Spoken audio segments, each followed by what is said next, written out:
আপোনালোকে দেখাই পাইছিল এই ছোৱালীটো এডমিট হৈ আছিল আৰু আপোনালোকৰ সহায়ৰ কাৰণে আজি এই ছোৱালীটো ৰিলিজ লৈ আহিছে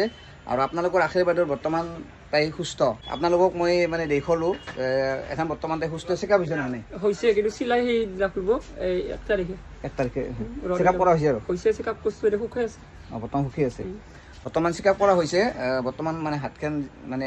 সুখী আছে আৰু কৈছিলে যদি তৎক্ষণাত অপাৰেশ্যন কৰা নহয় কি কৈছিল হাতখন কাটি ফেলব লাগিব তো 9.5 বছৰ বয়স এই 9.5 বছৰৰ বয়সত যদি হাতখন কাটব লগা হলা হয় কিমান ডাঙৰ এটা ঘটনা হলা হয় চাওক আজি আপোনালোকৰ আশীৰ্বাদৰ কাৰণে তাই বৰ্তমান সুস্থ আৰু বৰ্তমান চেকআপ হৈছে চেকআপটো কৈছে ঠিকই আছে বুলি 1 তাৰিখে চিলাই কাটব ৰড কেট লাগি ল'ব ৰড আছে ভিতৰত দুডাল ৰডো আছে বোলে ৰড কেট উইলব ছোৱালীটো সঁচাকে এনেকৈ দেখা পাই বহুত ভাল লাগিল আৰু আপোনালোকে হয়তো ভাবছিল যে ছোৱালীটোৰ কি হ'ল ছোৱালীটো ৰিলিজ লৈ আহিলাক না নাই বৰ্তমান হাতৰ কণ্ডিশ্যনটো কেনেহে বৰ্তমান চাওক হাতখন এই চাওক আৰু স্ক্ৰীনত দেখা পাইছে এই দুডাল ৰড মানে হাতত ফিটিং কৰা আছে দেখা পাইছে ন আৰু অলপ কিন্তু উইলে থোৱা আছে না মানে একাঙৰ কৰি উইলে থোৱা আছে ৰড দুডাল সেই দুডাল ৰড উইলব লাগিব আহা 1 তাৰিখে এই ৰড দুডাল উইলব বাচ্চাটোৰ 3 মাহ আৰু ফিজিঅথেৰাপি কৰিব লাগিব যি কি নহওক আপোনালোকৰ আশীৰ্বাদত বৰ্তমান তাই সুস্থ হৈ আছে কল্যাণ হালৈ মতে 100 টকা দিছিল মই তেওঁলোকক দি আছো